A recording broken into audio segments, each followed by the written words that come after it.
بسم اللہ الرحمن الرحیم۔ صبح بخیر پیارے دوستو، حضرت افو بن مالک فرماتے ہیں کہ نبی پاک صلی اللہ علیہ وسلم انہوں نے صحابہ سے عرض کی کہ رات اللہ تعالیٰ نے مجھے حکم دیا ہے کہ یا تو اپنی آدھی امت بلا حساب جنت میں لے جاؤ یا ان کی شفاعت نصیب کرو۔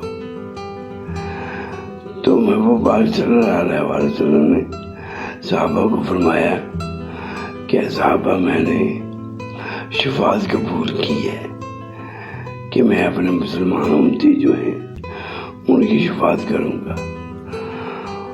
تو دوستو، مسلمان ہمیں باعمل مسلمان بننا پڑے گا، تب محبوب پاک صلی اللہ علیہ وسلم کی شفاعت نصیب ہوگی۔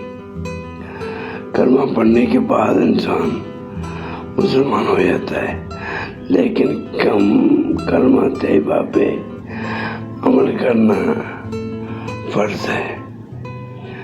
ضروری ہے کہ ہم نے اللہ کو مان لیا کہ وہ معبود ہے، تو اس کی عبادت فرض ہے۔ تو اللہ کی عبادت ہے کہ شریعت کے مطابق اپنی زندگی گزاریں، اپنے ہر عمل جو ہے شریعت کے مطابق کریں۔ اللہ تعالیٰ ہم سب کو قرآن اور سنت کے مطابق زندگی گزارنے کی توفیق عطا فرمائے، اور محبوب پاک صلی اللہ علیہ وسلم ان کی شفاعت نصیب فرمائے۔ آمین یا رب العالمین، آمین۔